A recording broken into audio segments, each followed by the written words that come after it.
इसमें क्वेश्चन दे रखा है, यदि बी और क्यू एक्यूट एंगल है, यानी क्वेश्चन ये है, बोल रहा है कि यदि कोण बी और क्यू, कोण बी और क्यू क्या है, एक्यूट एंगल यानी न्यून कोण हो, ठीक है। तो कोण बी और क्यू क्या है, न्यून कोण है, ठीक है, ये न्यून कोण है। तो अगर न्यून कोण है और एक और कंडीशन दे रखा है इसने, sine B equal to sine Q दे रखा है, ठीक है। साइन बी और साइन क्यू अगर बराबर हैं तो सिद्ध ये करना है आपको, प्रूव ये करना है कि एंगल बी और एंगल क्यू भी क्या है, बराबर है, ठीक है। ऐसे सिद्ध करना है, ठीक है। तो मैं क्या करता हूँ, एक राइट एंगल ट्रायंगल मान लेता हूँ, और मैं अभी नहीं मानता हूँ कि बी और क्यू बराबर है, मैं ऐसे मान लेता हूँ इसका जो एक्यूट एंगल, एक है बी है, एक क्यू है, ठीक है। एक क्यू है और एक यहाँ पे बी है, ठीक है। समझ में आ रही बात। तो मैंने एंगल मान लिया एक्यूट एंगल। अब इसको देखते हैं। कंडीशन हमें ये मिला है कि गिवन कंडीशन क्या है, गिवन है यानी दिया है, लिखेंगे हिंदी में इसे, sine B equal to sine Q, ये दिया है। बात समझ में आ रही है।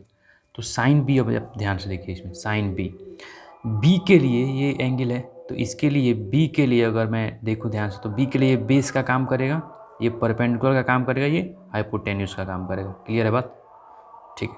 तो साइन बी के लिए अगर ये बेस का काम करेगा, अगर ये परपेंडिकुलर होता तो मैं अगर इसका नाम ए ही दे देता हूँ, ठीक है, कोई दिक्कत तो है नहीं।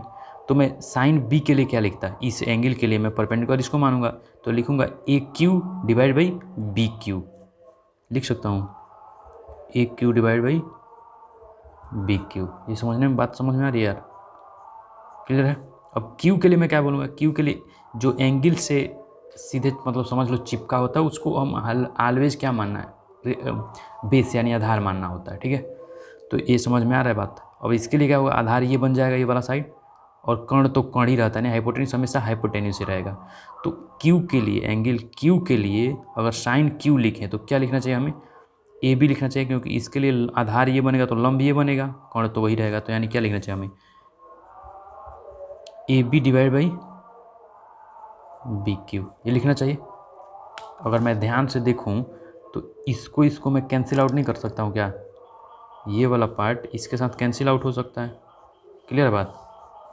अगर कैंसिल आउट हो जाएगा तो मैं क्या मिलेगा मुझे बताइए, इसके बाद मुझे ये मिलेगा ए क्यू जो है वो ए बी के बराबर है, ये कंडीशन मुझे मिल जाएगा, आसानी से मिलेगा ना, ठीक है। और एक और बात है, अब देखिए ध्यान से, A Q is this side, A B is this side.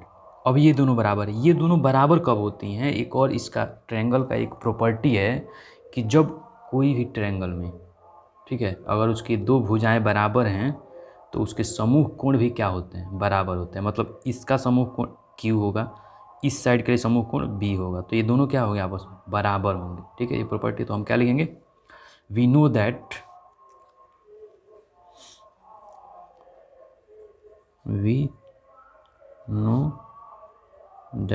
यानी अगर हिंदी में बोल तो हम जानते हैं कि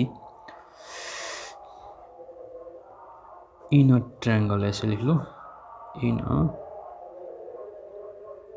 इन a triangle angle opposite to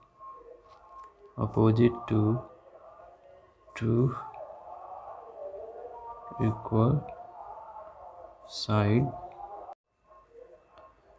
be always equal, ठीक है।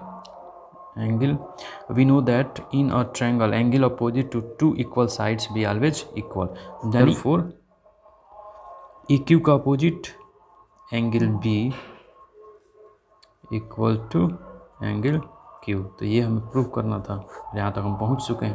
तो अब हम लिख देंगे, आसानी से लिख लेना। ये हिंदी में क्या बोलेंगे इसे, हम जानते हैं कि किसी भी त्रिभुज के बराबर भुजाओं के समूह कोण भी बराबर होते हैं।